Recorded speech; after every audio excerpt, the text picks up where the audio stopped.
얘들아, 얘들아, 어디 갔니? 대답 좀 해라! 여러분, 고려장이라는 말 들어보셨습니까? 옛날 고려 시대에 늙은 부모를 산속 깊은 버린다는 풍습이 있었다는 전설입니다. 입에서 입으로 전해 내려오며 노인을 버린다는 상징이 되었습니다. 그런데 여러분, 이 고려장이 옛날만의 얘기가 아니라 저에게 일어나고 있다면 믿으시겠습니까? 엄마, 여기서 좀 쉬시고 계세요. 저희 금방 올게요. 제 아들 상호와 며느리 미영이가 저를 이 깊은 산속 벤치에 앉혀두고는 성큼성큼 걸어가는 발걸음 소리가 점점 멀어져 갔습니다. 얘들아, 이 어미 목소리 안 들려? 나 혼자 두고 어디로 사라진 거야? 제 목소리가 산속 깊은 곳으로 메아리가 되어 울려 퍼졌습니다.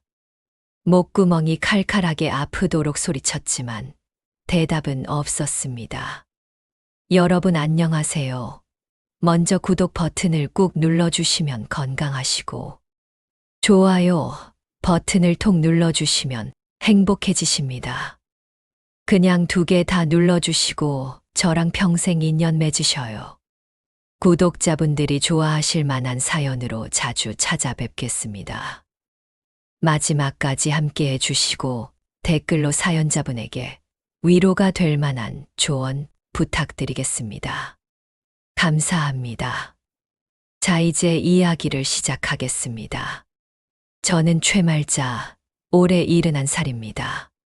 서울 외곽에 있는 오래된 24평 아파트에서 아들 가족과 함께 살고 있어요. 남편은 상호가 3살 때 교통사고로 세상을 떠났거든요. 그 후로 30년 넘게 저 혼자 이 아이를 키웠습니다. 매일 새벽 4시면 저절로 눈이 떠지면서 하루가 시작됐어요. 평생 시장 좌판에서 채소를 팔며 혼자서 아들을 키워냈거든요. 손에 굳은 살이 박히고 허리가 구부정하게 굽어도 내 새끼 하나 제대로 키워보겠다는 마음 하나로 버텨왔어요. 며칠 전 아침 7시 미영이의 혀 차는 소리가 부엌에서 날카롭게 들려왔습니다. 쯧쯧 또 그렇게 짜게 드시고. 그 소리가 참 따갑게 귀를 찔러서 깜짝 놀랐어요. 저는 된장찌개 국물을 조심조심 떠먹다가 손을 멈췄습니다. 소금기가 혀끝에 짭짤하게 맴돌았지만 평생 짠 음식을 먹어온 저에게는 그저 익숙한 맛이었어요. 미영아, 나이 들면 짠 걸 찾게 돼. 어쩔 수 없어. 어머니 혈압 때문에 쓰러지시면 누가 병원 모시고 다녀요? 저희가 다 해야 하잖아요. 미영이의 말끝에는 늘 가시가 돋아 있었어요. 거실에 놓인 작은 밥상 위로 어색한 침묵이 흘렀어요.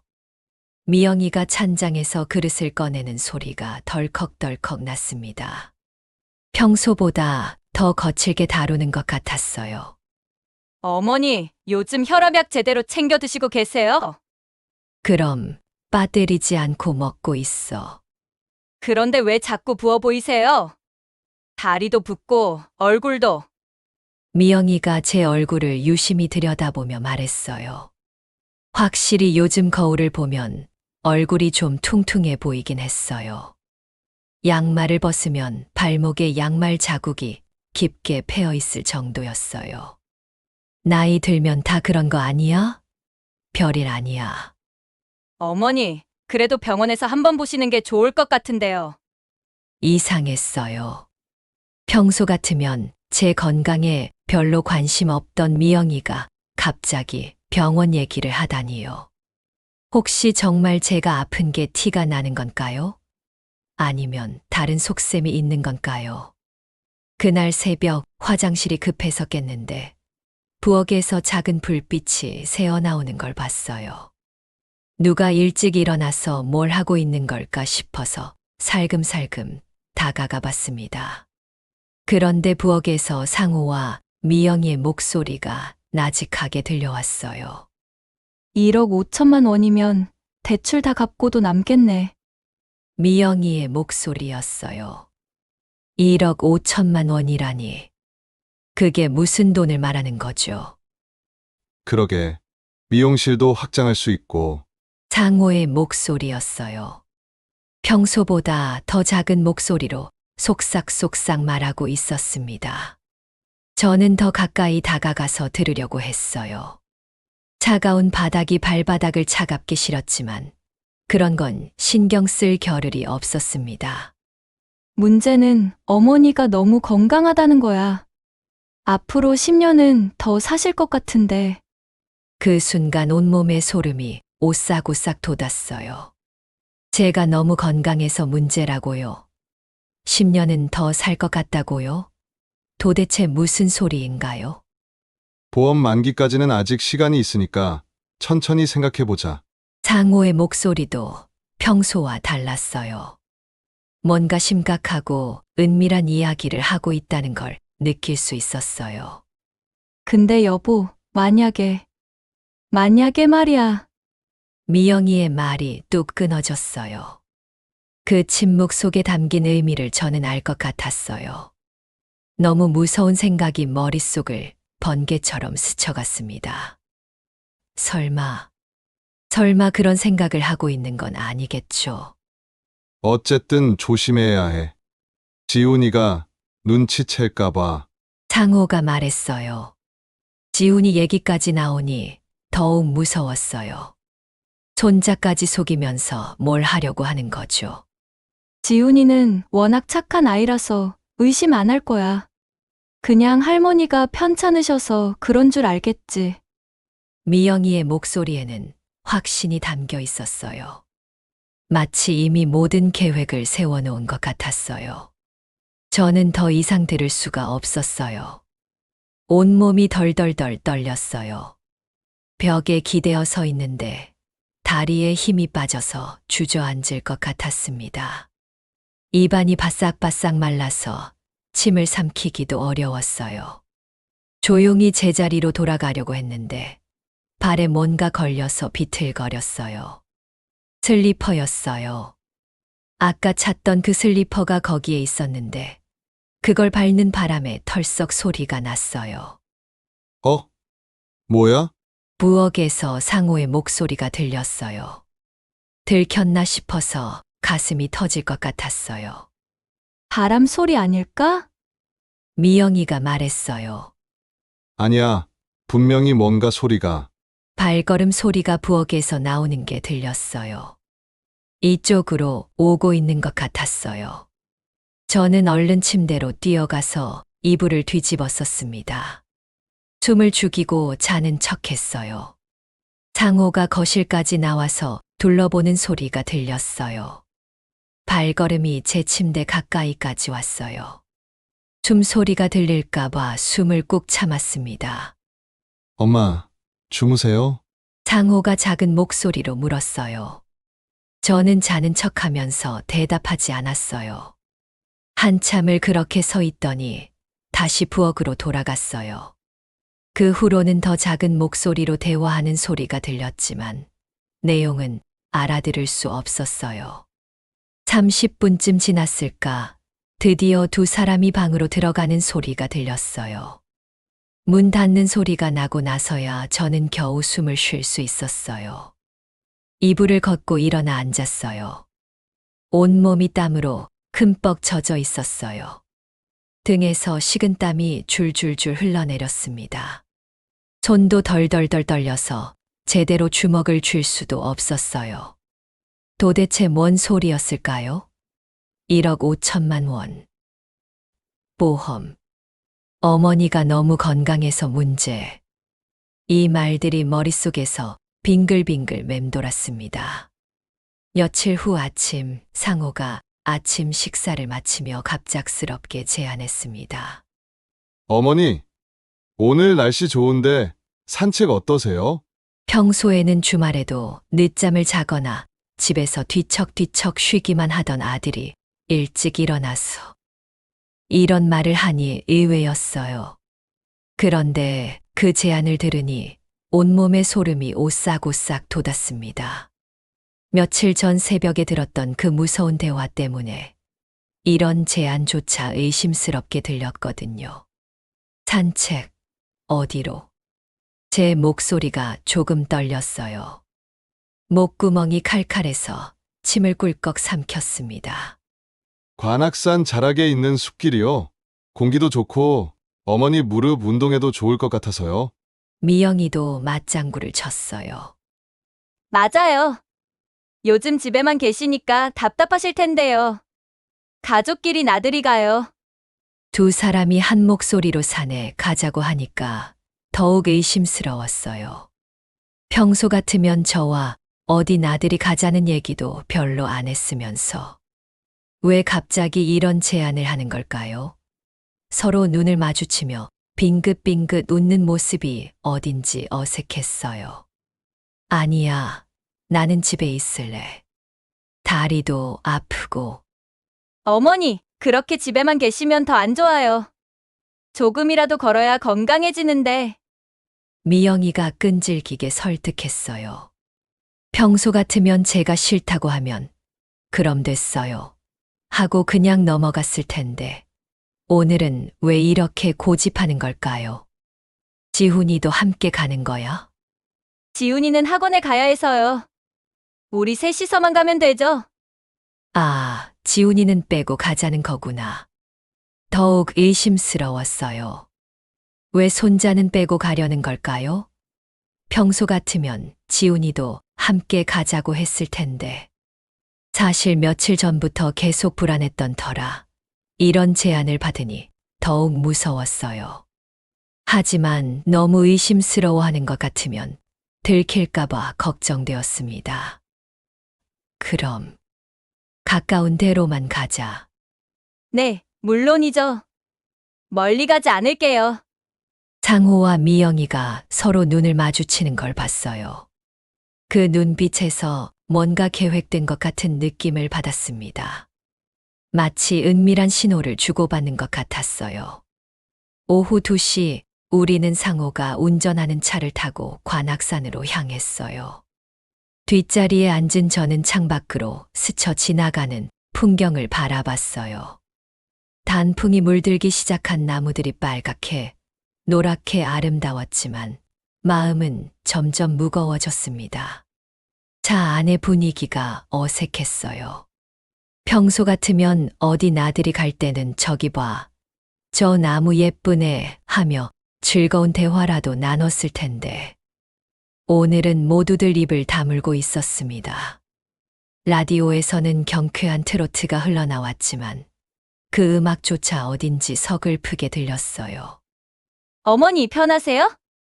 미영이가 룸미러로 저를 보며 물었어요.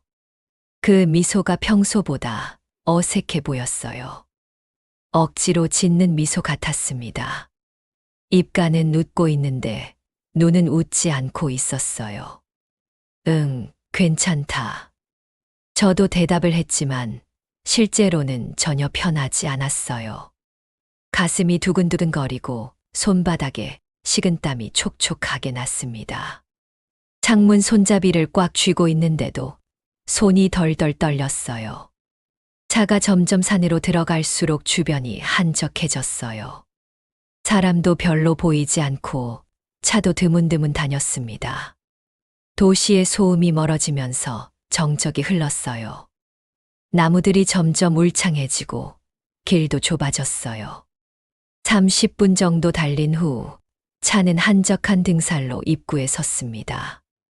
주차장에는 차가 몇 대 없었고 등산객들도 별로 보이지 않았어요.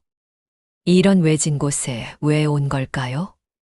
여기서 내려서 조금만 걸어볼까요? 상호가 말했어요. 저는 지팡이를 짚고 차에서 내렸어요. 산소 공기는 차가웠고 낙엽 밟는 소리가 바스락바스락 났습니다. 소립 냄새가 코를 찔찔 찔렀어요. 발밑에 깔린 낙엽들이 발걸음을 따라 바스락바스락 소리를 냈어요. 그 소리가 조용한 산속에서 유난히 크게 들렸습니다. 바람이 불면서 나뭇가지들이 흔들리는 소리도 쏴악 들렸고요. 이쪽으로 가시죠. 미영이가 앞장섰어요. 등산로는 생각보다 험했어요. 돌멩이가 많고 경사도 제법 가팔랐습니다. 저는 숨이 차기 시작했어요. 심장이 쿵쾅쿵쾅 빠르게 뛰었어요. 미영아, 그냥 여기서 조금 앉아 있다가 돌아가자. 어머니 조금만 더 가요. 정말 좋은 자리가 있어요. 미영이의 대답이 뭔가 서두르고 있는 것 같았습니다. 발걸음도 성큼성큼 빨랐어요. 등산로를 걸어가면서 주변을 둘러봤는데 정말 사람이 없었어요. 가끔 멀리서 다른 등산객들이 보이긴 했지만 우리가 가는 길에는 아무도 없었습니다. 새 소리만 짹짹 들릴 뿐이었어요. 발걸음이 점점 무거워졌어요. 평소에도 오래 걸으면 힘들었는데 오늘은 더욱 힘들었습니다. 심장이 빠르게 뛰고 숨이 헉헉 가빴어요. 등에서 땀이 줄줄 흘러내렸어요. 잠깐만, 좀 쉬자. 저는 중간에 멈춰 서서 숨을 골랐어요. 무릎이 후들후들 떨렸어요. 어머니, 괜찮으세요? 상호가 물었지만 그 목소리에는 진짜 걱정이 담겨 있지 않은 것 같았어요. 그냥 좀 숨이 차서. 조금만 더 가면 정말 좋은 곳이 나와요. 거기서 실컷 쉬셔도 돼요. 미영이가 재촉했어요. 30분 정도 더 걸어 올라가니 정말로 전망이 좋은 곳이 나타났어요. 벤치 하나가 외롭게 놓여 있었습니다. 멀리 보이는 빌딩들이 반짝반짝 빛났어요. 아이고, 정말 경치가 좋네. 저는 벤치에 주저앉아 숨을 돌렸어요. 가슴이 두근거리고 다리가 후들후들했습니다. 온몸에서 땀이 줄줄 났어요. 목도 칼칼하고 입이 바싹 말랐어요. 하지만 뭔가 이상했어요. 이런 좋은 곳인데도 다른 사람들이 별로 없었거든요. 평일이긴 하지만 그래도 등산객들이 좀 있을 법한데 너무 조용했어요. 어머니, 여기서 좀 쉬고 계세요. 우리는 화장실 다녀올게요. 상호와 미영이가 갑자기 말했어요. 화장실이 어디에 있다고? 저쪽에 관리사무소가 있어요. 금방 올게요. 어머니 다리 아프시니깐 벤치에 앉아 계세요. 두 사람이 제가 대답하기도 전에 발걸음을 돌렸어요. 저는 그들의 뒷모습을 바라봤습니다. 뭔가 이상했어요. 걸어가는 발걸음이 너무 빨랐습니다. 마치 도망가는 것처럼요. 야, 너무 멀리 가지 마! 제가 소리쳤지만 두 사람은 이미 숲속으로 사라진 후였어요. 5분, 10분, 15분. 시간이 흘러도 돌아오지 않았습니다. 해가 서서히 지고 있었어요. 산속 바람이 차가워지기 시작했어요. 솔솔 불어오는 바람이 뺨을 시렸어요. 상호야, 미영아, 어디 있냐? 저는 목청이 터져라 소리쳤어요. 하지만 메아리만 돌아올 뿐이었습니다. 목소리가 산속으로 흩어져 버렸어요. 그제야 깨달았어요. 그들이 저를 여기 두고 간 것을. 새벽에 들었던 그 무서운 대화가 현실이 되어버린 거였어요. 휴대폰을 꺼내봤지만 신호가 잡히지 않았어요. 이런 깊은 산속에서는 전화도 안 터지는 모양이었습니다. 화면에 신호 없음이라는 글자만 떠 있었어요. 어이구, 누구 없어요? 사람 살려요! 이게 무슨 일이야? 도와주세요! 목청이 터져라 소리쳤지만 대답은 없었어요. 산속에는 저 혼자뿐이었습니다. 새소리도 점점 줄어들고 바람 소리만 휘익 들렸어요. 어둠이 완전히 깔리자 산속은 정말 무서워졌어요. 낮에는 그나마 괜찮았는데 밤이 되니까 온갖 소리들이 다 들렸어요. 바람이 나뭇가지를 흔드는 소리가 귀를 찢을 것 같았고 어디선가 들려오는 부엉이 울음소리가 섬뜩하게 울려 퍼졌어요.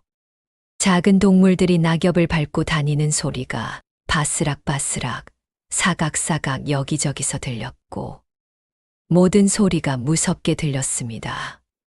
혹시 뱀이나 멧돼지가 나오는 건 아닐까 싶어서 온몸이 오싹오싹했어요.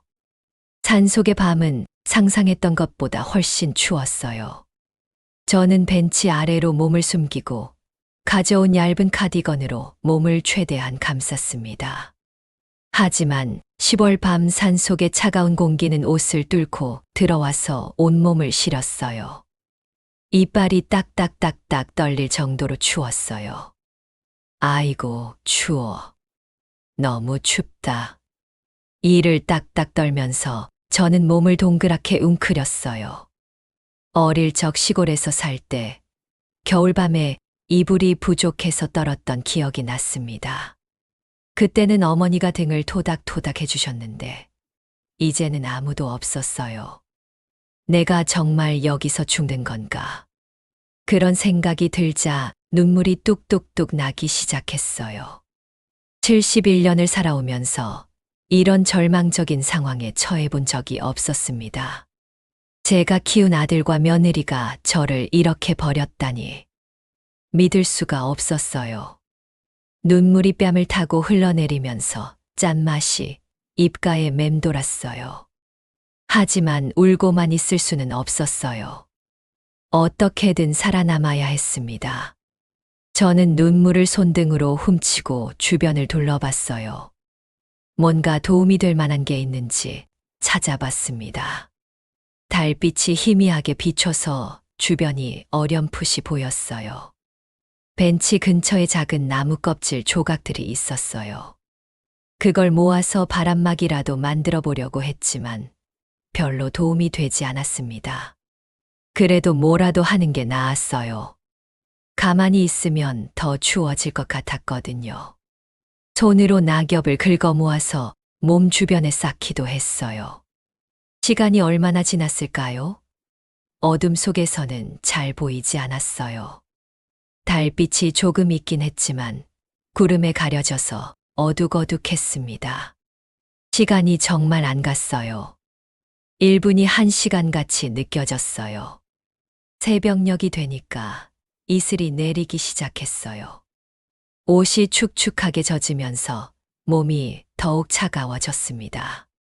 이슬에 젖은 옷이 살갗에 달라붙어서 정말 불쾌했어요. 목이 칼칼하고 입이 바싹바싹 말랐습니다.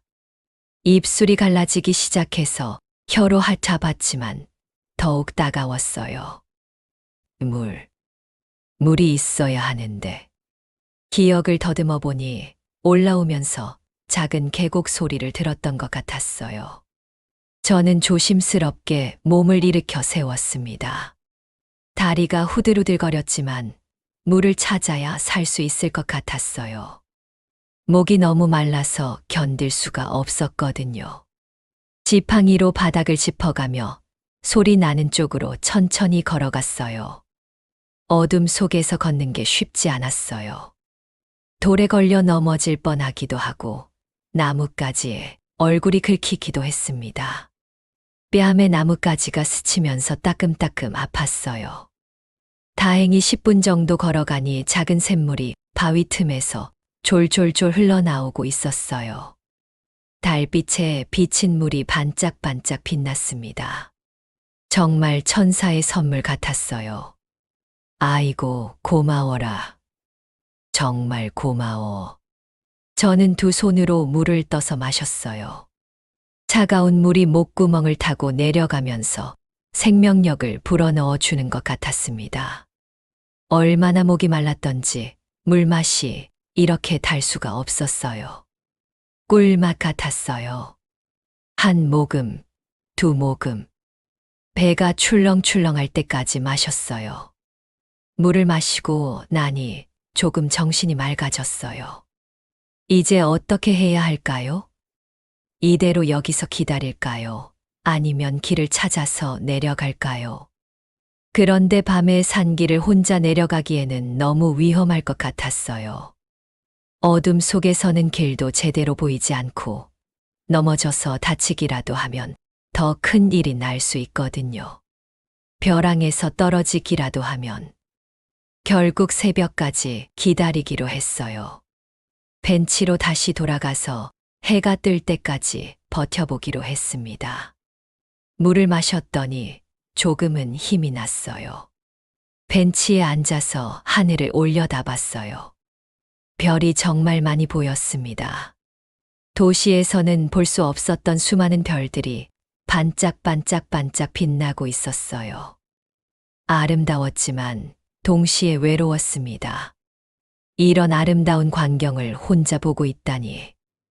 내 손자 지훈이는 할머니가 어디 있는지 알까? 손자 생각이 났어요.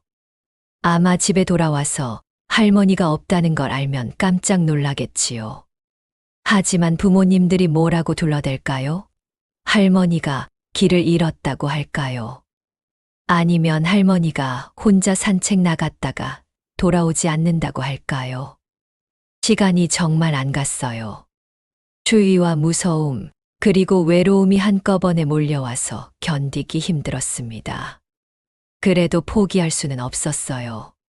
살아서 집에 돌아가서 진실을 밝혀야 했거든요. 이런 끔찍한 일을 당했다는 걸 세상에 알려야 했어요. 한편 그 시가 우리 집에서는 계획될 연극이 시작되고 있었어요. 여보, 이제 신고해야 하는 거 아니야? 미영이가 시계를 째깍째깍 보며 말했어요. 밤 11시였습니다. 그래, 그러자. 어머니가 오후에 산책 나가셨다가 아직 안 들어오셨으니까 충분히 늦은 시간이지. 상호는 휴대폰을 들고 112에 전화를 걸었어요. 목소리에 걱정이 가득한 척했습니다. 연기가 아주 능숙했어요. 여보세요. 경찰서인가요? 저희 어머니가 실종되신 것 같아서요. 언제부터 안 보이셨나요? 오늘 오후 2시쯤 산책 나가신다고 하시고는 지금까지 안 들어오셨어요. 평소에는 이런 적이 없으셔서 정말 걱정이 돼요. 어디로 산책을 나가셨다고 하셨나요? 동네 뒷산이라고 하셨는데 정확한 곳은 안 물어봤어요. 혼자 나가신다고 하셔서 걱정했는데 이렇게 늦을 줄은 몰랐어요. 상호의 연기는 완벽했어요. 진짜 걱정하는 아들처럼 들렸습니다. 목소리도 떨리고 말도 더듬거렸어요. 1시간 후 경찰 2명이 우리 집에 왔어요. 미영이는 눈을 빨갛게 울어서 맞이했습니다. 양파를 미리 썰어놨는지 눈물이 줄줄줄 났어요. 어머니가 어디 가신 걸까요? 혹시 무슨 일이라도? 진정하세요. 자세한 상황을 설명해 주시겠어요? 경찰은 조서를 작성하기 시작했어요. 상호와 미영이는 미리 짜맞춘 것처럼 일관된 진술을 했습니다. 말하는 것도 척척 맞았어요. 그런데 지훈이가 이상함을 눈치챘어요. 평소 할머니의 생활 패턴을 잘 알고 있던 터라 뭔가 맞지 않는 부분들이 보였습니다. 아빠, 할머니가 정말 혼자 산책 나가셨어요? 그렇다고 했잖아. 산속에서는 드디어 동쪽 하늘이 조금씩 밝아지기 시작했어요. 새벽이 오고 있었습니다. 새들이 짹짹짹짹 지저귀는 소리가 들리고 다람쥐 한 마리가 나무 사이를 펄쩍펄쩍 뛰어다녔어요. 살았다. 하룻밤을 버텨냈구나. 해가 뜨니까 마음이 조금 편해졌어요. 밤에는 정말 무서웠는데 밝아지니까 용기가 생겼습니다. 새들의 지저귐도 반갑게 들렸어요. 산속에서 첫 밤을 보낸 저는 온몸이 욱신욱신거렸어요. 관절이 뻣뻣하고 목이 칼칼했습니다. 하지만 죽을 수는 없었어요. 살아서 진실을 밝혀야 했거든요. 이 모든 일을 세상에 알려야 했어요. 내가 여기서 죽으면 그들의 뜻대로 되는 거야. 저는 이를 악물고 일어섰어요. 하산할 길을 찾아야 했습니다. 기억을 더듬어 보니 어제 올라온 길과는 다른 방향으로도 길이 있는 것 같았어요. 다리가 후들거렸지만 포기할 수 없었어요. 해가 뜨면서 산속이 조금씩 밝아졌어요. 새들이 짹짹짹 지저귀는 소리가 들리고 다람쥐 한 마리가 나무 사이를 껑충껑충 뛰어다녔습니다. 이렇게 평화로운 곳에서 저는 생과 사의 기로에 서 있었어요. 등산로를 찾아서 천천히 하산을 시도했어요. 하지만 길이 험하고 체력이 달려서 자주 쉬어야 했습니다. 한 걸음 디딜 때마다 무릎에서 뚝뚝 소리가 났어요. 이 나이에 이런 일을 당하다니. 아이고, 다리야. 조금만 더 힘내자. 중간중간 나무에 기대어 쉬면서 천천히 내려갔어요. 1시간 정도 걸어 내려가다가 갑자기 어지러웠어요. 하루 종일 제대로 먹지도 못했고 잠도 못 잤으니까 당연했겠지요. 나무에 기대어 앉아서 잠시 쉬었어요. 눈앞이 빙글빙글 돌았어요. 할머니! 그때 멀리서 누군가 부르는 소리가 들렸어요. 구조대인 것 같았습니다. 주황색 옷을 입은 사람들이 보였어요. 여기 있어요. 여기요. 저는 있는 힘껏 소리쳤어요. 목소리가 쉬어서 잘 나오지 않았지만 계속 외쳤습니다. 손에 들고 있던 나뭇가지를 흔들면서 신호를 보냈어요. 30분 후 구조대원 2명이 저를 발견했어요. 주황색 조끼를 입은 아저씨들이었는데 천사처럼 고마워 보였습니다. 정말 사람이 이렇게 반가울 수가 없었어요. 할머니, 괜찮으세요? 아이고, 살았네. 살았어. 저는 그 자리에 주저앉았어요. 안도감과 동시에 온몸에 힘이 쫙 빠졌습니다. 정말 살았구나 싶었어요. 구조대원이 물과 비상식량을 주었어요. 초콜릿 한 조각이 이렇게 달고 맛있을 수가 없었어요. 입에 넣자마자 사르르 녹으면서 단맛이 혀를 감쌌어요. 물도 꿀맛 같았습니다. 가족분들이 얼마나 걱정하셨는지 아세요? 구조대원의 말에 저는 쓴웃음을 지었어요. 걱정이라. 과연 그들이 걱정했을까요? 아마 죽기만 기다렸겠지요. 어떻게 혼자 이런 깊은 산에 오시게 되었어요?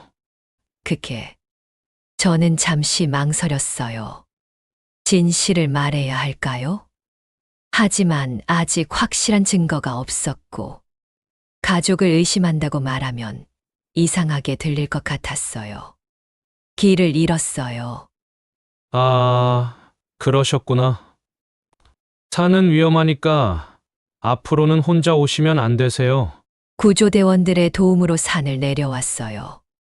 구급차가 삐뽀삐뽀 소리를 내며 기다리고 있었고 곧바로 병원으로 이송됐습니다. 구급차 안에서 의료진이 제 상태를 확인했어요.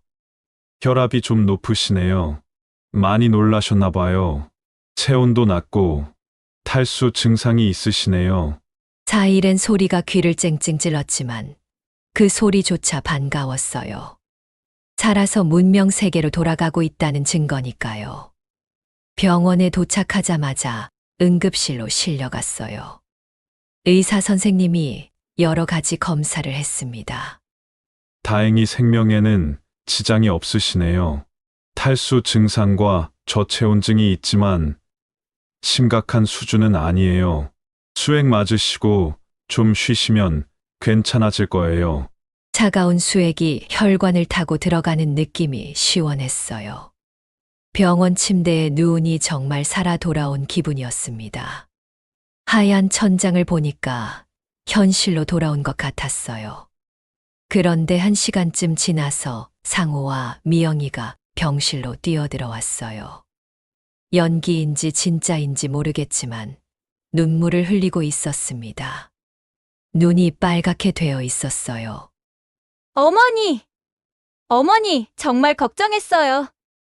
왜 그렇게 무리를 하셨어요? 미영이가 제 손을 잡으며 말했어요. 그 손길이 차가웠어요. 평소와 똑같은 차가운 손이었습니다. 손바닥도 촉촉하게 땀이 나 있었어요. 너희들이. 저는 말을 시작하려다 멈췄어요. 아직 확실한 증거가 없었습니다. 제 말만으로는 누가 믿어줄까요? 저는 고개를 돌렸어요. 하지만 지훈이가 제 눈을 똑바로 바라보고 있었습니다. 그 눈빛에서 뭔가 다른 것을 느꼈어요. 이 아이는 뭔가 알고 있는 것 같았어요. 할머니, 정말 혼자 산에 가신 거예요? 지훈이가 조심스럽게 물었어요. 응. 그래. 하지만 지훈이의 눈빛은 의심스러워 보였어요.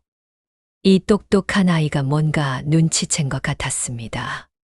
그날 밤 지훈이가 제 병실에 혼자 왔어요. 부모님은 잠시 집에 가서 옷을 가져온다고 했습니다. 복도에서 발걸음 소리가 딸깍딸깍 멀어져 갔어요.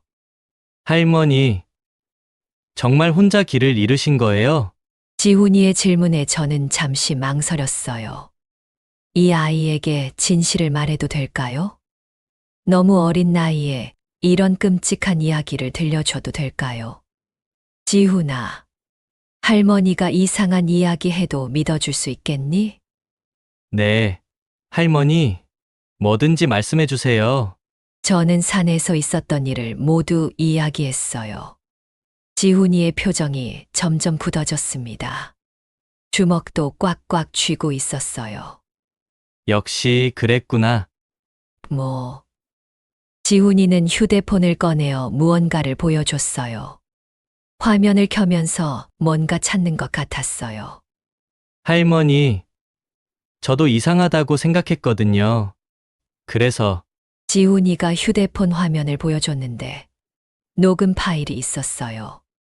파일 이름이 부모님 대화라고 되어 있었어요. 이거 들어보세요. 파일을 재생하자 익숙한 목소리들이 들려왔어요.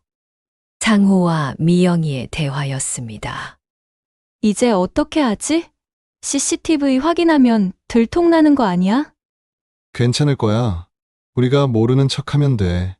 어머니, 혼자 나가신 거라고 하고. 그런데 정말 괜찮을까? 산에서 혼자서. 걱정하지 마. 이미 늦었어.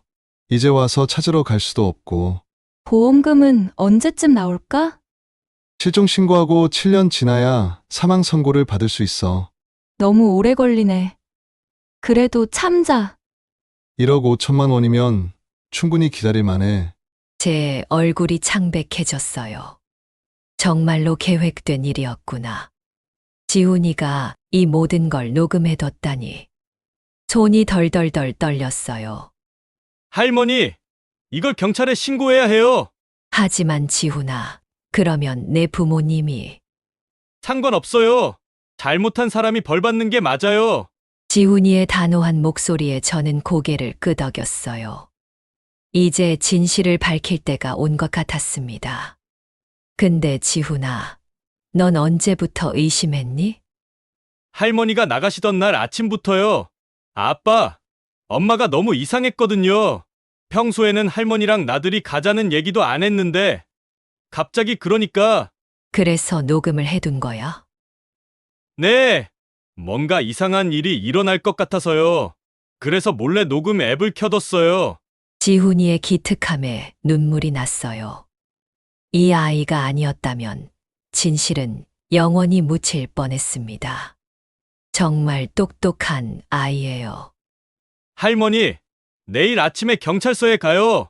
그래, 지훈아. 고마워. 그 밤은 병원에서 보냈지만 마음은 한결 편했어요. 이제 진실이 밝혀질 거니까요. 더 이상 혼자 감당하지 않아도 되겠구나 싶었습니다. 창밖으로 보이는 밤하늘에 별이 반짝반짝 빛나고 있었어요. 어젯밤 산에서 본 그 별들과 같은 별들이었지만 지금은 희망적으로 보였습니다. 살아남았고 진실을 밝힐 증거도 있고 믿어주는 사람도 있으니까요. 다음 날 아침 지훈이와 저는 경찰서에 갔습니다. 담당 형사는 지훈이가 가져온 녹음 파일을 들고 깜짝 놀랐어요. 눈이 동그래지면서 입을 벌렸어요. 이것이 사실이라면 심각한 범죄입니다. 살인미수죄와 보험 사기, 예비 혐의가 성립할 수 있어요. 정말 무서웠어요. 산에서 혼자 밤을 새우면서 이대로 죽는구나 싶었거든요. 제 진술의 형사는 자세한 조서를 끄적끄적 작성했어요. 지훈이의 녹음 파일은 결정적 증거가 되었습니다. 할머님, 용기 있는 신고 감사합니다. 며느리와 아들을 곧 소환하겠습니다. 오후에 상호와 미영이가 경찰서로 소환됐어요. 그들은 아직 상황을 모르고 있었습니다. 멀쩡한 표정으로 들어왔어요. 무슨 일로 부르셨나요? 어머니 실종 사건에 대해 추가로 조사할 것이 있습니다. 경찰이 녹음 파일을 틀자 상호와 미영이의 얼굴이 새하얘졌어요. 자신들의 목소리가 또렷하게 들려오고 있었거든요. 얼굴에서 핏기가 싹 빠졌어요. 보험금은 언제쯤 나올까? 이제 와서 찾으러 갈 수도 없고. 파일이 끝나자 조사실은 정적에 휩싸였어요. 미영이가 먼저 무너졌습니다. 다리에 힘이 빠져서 털썩 주저앉았어요. 어머니, 죄송해요. 정말 죄송해요. 그녀는 바닥에 무릎을 꿇고 오열했어요. 평소의 차가운 모습은 온데간데 없었습니다. 진짜 눈물이 줄줄줄 흘러내렸어요. 어깨도 들썩들썩 떨리고 있었어요. 상호도 고개를 푹 숙인 채 부들부들 떨고 있었어요. 손을 덜덜 떨면서 말도 제대로 못했습니다. 엄마, 내가 어떻게 그런 생각을... 인정하시나요? 어머니를 산에 고의로 버리신 것을? 경찰의 질문에 상호가 고개를 끄덕끄덕했어요. 네, 저희가 그랬습니다. 변명의 여지가 없습니다. 그때 조사실 문이 끼익 열리고 제가 들어왔어요. 상호와 미영이는 저를 보자마자 더욱 큰 목소리로 울기 시작했습니다. 미영이가 제 발 앞에 엎드렸어요. 온몸을 떨면서 울었습니다. 콧물까지 질질 흘리면서요. 어머니, 제가 미쳤었어요. 돈에 눈이 멀어서 어머니를 그렇게... 엄마, 미안해요. 정말 미안해요. 내가 어떻게 엄마를... 상호도 무릎을 꿇고 제 손을 꼭꼭 잡았어요. 그의 손이 차갑게 떨리고 있었습니다. 아들의 손이 이렇게 차가울 수가 있나 싶었어요. 저희 정말 후회하고 있어요. 어머니가 산에서 혼자 계실 때 잠도 못 자고 이게 뭔가 싶었어요. 미영이의 목소리가 떨렸어요. 처음에는 그냥 잠깐이면 누군가 찾아줄 거라고. 하지만 시간이 지날수록 무서웠어요. 근데 어머니에게 무슨 일이 생기면 어떡하나. 정말 밤새 뒤척뒤척 잠을 못 잤어요. 저는 그들을 바라봤어요. 진짜 후회하고 있는 것 같았습니다. 눈물도 진짜였고 떨리는 목소리도 진짜였어요. 연기가 아니라 진심이었습니다. 온몸으로 뉘우치고 있다는 게 느껴졌어요. 형사님, 저는 담당 형사를 불렀어요. 이 아이들을 용서해주고 싶습니다. 어머님, 형사가 눈을 깜빡깜빡하며 놀란 표정을 지었어요. 물론 잘못한 일이에요. 하지만 이 아이들도 경제적으로 힘들어서 정신을 못 차렸던 것 같아요. 지금 진심으로 뉘우치고 있고요. 하지만 할머님, 이건 심각한 범죄입니다. 저도 알아요. 하지만 이 아이들을 감옥에 보내면 우리 가족은 완전히 끝나는 거예요. 지훈이도 있고 다시 한번 기회를 주고 싶어요. 상호와 미영이가 더욱 큰 소리로 흑흑흑 울었어요. 어머니가 이렇게까지 고마워요. 어머니, 평생 은혜 잊지 않겠어요. 형사는 잠시 고민했어요. 펜을 톡톡 두드리며 생각하는 모습이었어요. 할머님이 원하신다면 가정 내 해결로 처리할 수는 있습니다. 대신 조건이 있어요. 무슨 조건인가요? 앞으로 이런 일이 절대 재발하지 않는다는 보장이 필요합니다. 그리고 어머님의 안전을 위한 대책도 세워야 하고요. 상호가 앞으로 나왔어요. 형사님, 보험금에 대한 생각도 완전히 포기하겠습니다. 어머니가 건강하게 오래오래 사시는 게 최고예요. 미영이도 고개를 끄덕끄덕했어요. 어머니,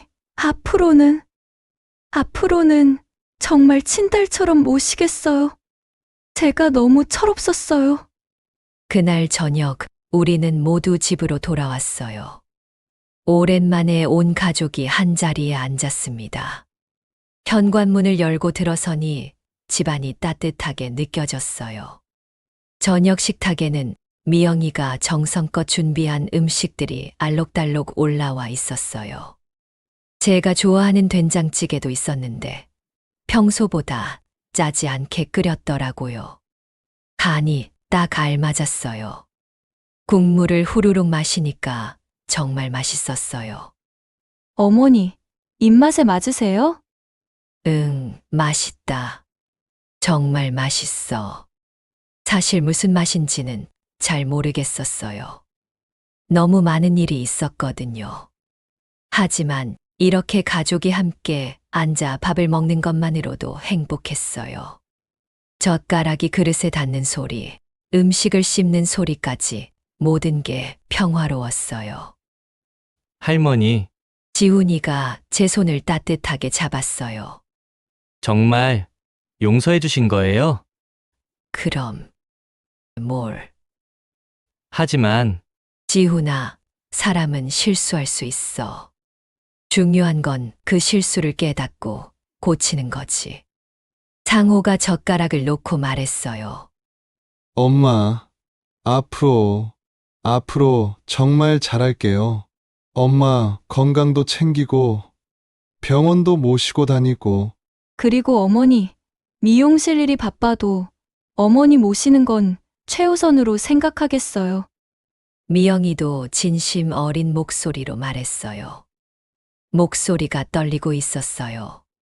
저는 고개를 끄덕였어요. 이들이 진심인지는 앞으로 지켜봐야 알겠지만 일단은 믿어보고 싶었습니다. 며칠 후 상호가 보험회사에 전화를 걸었어요. 네, 보험 해지하려고 합니다. 해지요? 만기까지 얼마 안 남았는데요. 네, 그냥 해지할게요. 더 이상 필요 없을 것 같아서요. 전화를 끊고 상호가 저에게 왔어요. 엄마, 보험 해지했어요. 이제 그런 생각 안 할게요. 너 괜찮겠니? 1억이 넘는 돈인데. 괜찮아요. 엄마가 건강하게 살아계시는 게 그보다 더 소중해요. 그 말을 들으니 정말 변했구나 싶었어요. 보험금보다 저를 더 소중하게 생각한다니.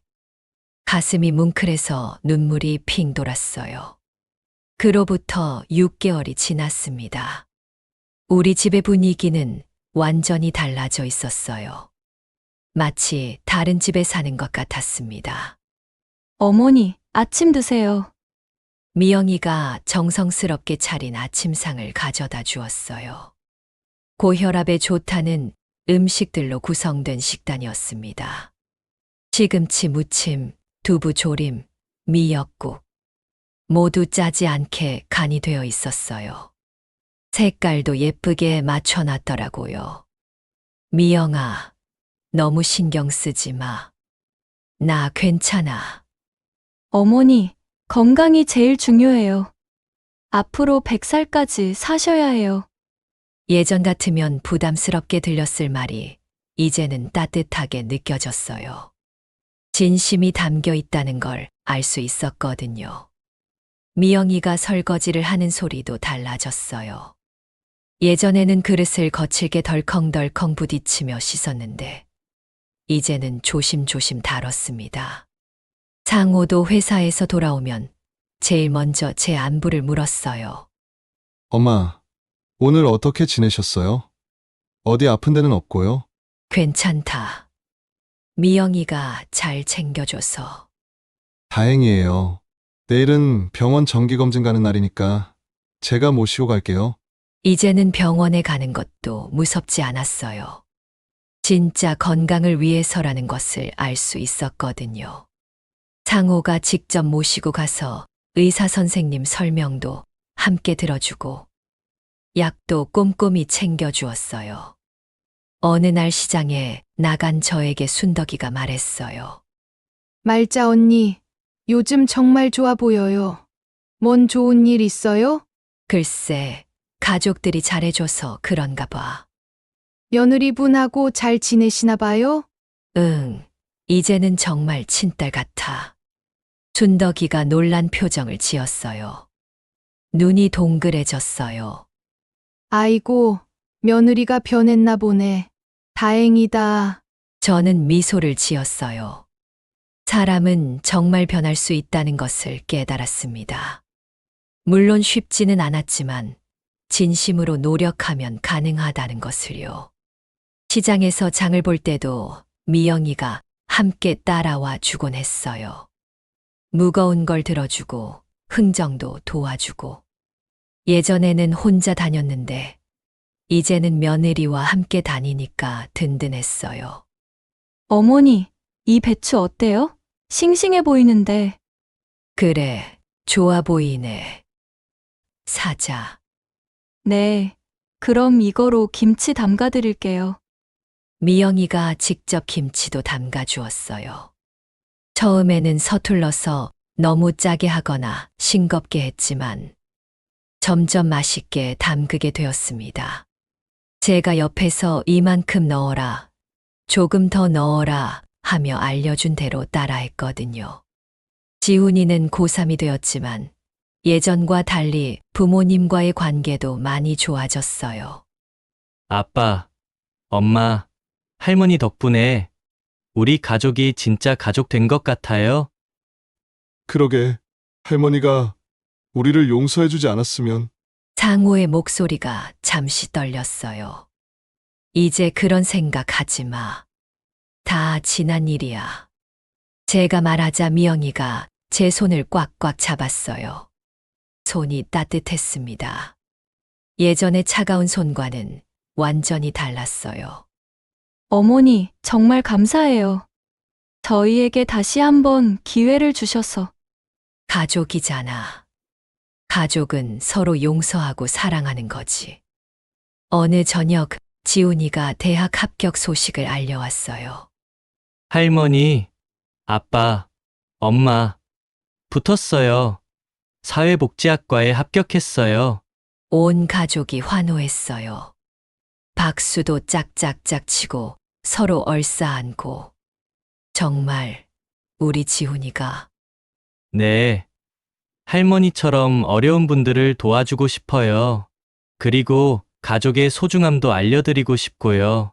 그 순간 모두의 눈에 눈물이 글썽글썽 고였어요. 이 아이는 정말 우리 가족의 자랑이었습니다. 72번째 생일날 가족들이 깜짝 파티를 준비해줬어요. 할머니 생일 축하해요. 케이크에 72개의 촛불이 반짝반짝 켜져 있었어요. 미영이가 직접 만든 케이크였습니다. 달지 않고 부드러워서 정말 맛있었어요. 입에 넣자마자 사르르 녹았어요. 어머니, 소원 빌어보세요. 내 소원은 이미 이뤄졌어. 우리 가족이 이렇게 함께 있는 것만으로도 충분해. 그래도 하나 더 빌어보세요. 저는 눈을 감고 소원을 빌었어요. 우리 가족이 계속 이렇게 행복했으면 좋겠다고요. 촛불을 후욱 끄고 나니 상호가 편지 한 통을 내밀었어요. 엄마, 이거 읽어보세요. 편지에는 이렇게 적혀 있었어요. 엄마, 그때 산에서 엄마를 혼자 두고 온 것은 제 인생 최대의 실수였습니다. 돈에 눈이 멀어서 정작 중요한 것을 놓칠 뻔했어요. 엄마의 용서 덕분에 저는 다시 태어날 수 있었습니다. 앞으로 평생 엄마를 잘 모시겠습니다. 사랑해요, 엄마. 저는 눈물이 핑 돌았어요. 이 아들이 정말 변했다는 것을 느낄 수 있었습니다. 미영이도 편지를 줬어요. 그날 밤 저는 오랜만에 일기를 끄적끄적 썼어요. 오늘은 정말 행복한 하루였습니다. 1년 전만 해도 이런 날이 올 줄 몰랐습니다. 용서가 이렇게 큰 힘이 있는 줄도 몰랐습니다. 사람은 정말 변할 수 있구나. 앞으로 더 많은 행복한 날들이 기다리고 있을 것 같습니다. 여러분은 어떻게 생각하시나요? 가족 간의 갈등이 있을 때 용서의 힘을 믿어보신 적이 있나요? 때로는 용서가 가장 큰 치유가 될 수 있습니다. 72년을 살아오면서 깨달은 것이 있다면 가족은 완벽하지 않아도 괜찮다는 것입니다. 실수하고 상처 주고 실망시킬 수도 있어요. 하지만 진심으로 사과하고 진심으로 용서한다면 더욱 단단한 가족이 될 수 있습니다. 돈은 중요하지만 가족보다 중요한 것은 없어요. 사랑은 나누면 나눌수록 커지고 용서는 할수록 마음이 편해집니다. 이제 저는 매일 아침 눈을 뜨면서 감사해요. 살아있다는 것, 가족이 있다는 것, 사랑받고 사랑할 수 있다는 것 모두가 축복입니다. 시니어 여러분들께 말씀드리고 싶어요. 나이가 든다는 것은 경험과 지혜가 쌓인다는 뜻입니다. 우리에게는 젊은이들에게 줄 수 있는 따뜻함과 사랑이 있어요. 그리고 무엇보다 용서할 수 있는 큰 마음이 있습니다. 아이고, 혹시 지금 가족과 갈등을 겪고 계신 분들이 있다면 먼저 한 걸음 다가가 보시길 바라요. 용서는 상대방을 위한 것이 아니라 나 자신을 위한 것입니다. 원망하며 사는 것보다 용서하고 사는 것이 훨씬 행복해요. 지금도 매일 아침 미영이가 차려주는 식탁에 앉으면 이 모든 게 꿈은 아닌가 싶어요. 정말로 이렇게 행복한 날들이 올 줄 몰랐거든요. 어제는 미영이가 어머니, 제가 어머니 생신에 뭘 해드릴까요? 라고 물어보더라고요. 예전 같으면 상상도 못했을 일이에요. 이제는 정말 친딸 같아요. 상호도 요즘에는 퇴근하고 와서 엄마, 오늘 뭐 하셨어요? 재미있는 일 있었어요? 하고 물어봐요. 예전에는 인사만 대충 하고 방으로 들어갔는데 이제는 제 하루 일과를 궁금해합니다. 지훈이는 말할 것도 없어요. 대학생이 되었는데도 여전히 할머니를 아껴주고 무슨 일이든 제일 먼저 알려줍니다. 이 아이가 아니었다면 지금의 행복은 없었을 거예요. 이 이야기가 여러분 마음에 따뜻함을 드렸다면 좋아요와 구독 부탁드립니다. 그리고 주변의 어르신들에게 더 많은 관심과 사랑을 보여주시길 바라요. 따뜻한 말 한마디가 큰 힘이 됩니다. 가끔 그 무서웠던 산속의 밤을 생각해요. 그때는 정말 절망적이었는데 지금 생각해보면 그 일이 있었기에 우리 가족이 더욱 단단해질 수 있었던 것 같아요. 시련이 오히려 축복이 된 거지요. 요즘에는 순덕이네 집에도 가끔 놀러 가요. 미영이가 함께 가서 반찬도 해주고 청소도 도와줘요. 어머니 친구분은 저희 어머니나 마찬가지죠 라면서 정말 친딸처럼 챙겨줍니다. 앞으로도 이런 행복한 날들이 계속되길 바라요. 물론 또 다른 어려움이 올 수도 있겠지만 이제는 무섭지 않아요. 진정한 가족이 되었으니까 무슨 일이 와도 함께 이겨낼 수 있을 거라고 믿어요. 마지막 인사를 드리면서 여러분의 가족도 오늘 더 사랑해 주세요. 안아주세요. 고마움을 표현하세요. 그리고 혹시 실수를 한 가족이 있다면 용서해 주세요. 혹시 용서받고 싶은 일이 있다면 용기 내서 사과하세요. 가족의 사랑만큼 소중한 것은 없습니다. 오늘도 들어주셔서 고맙습니다. 모두 건강하시고 행복하세요.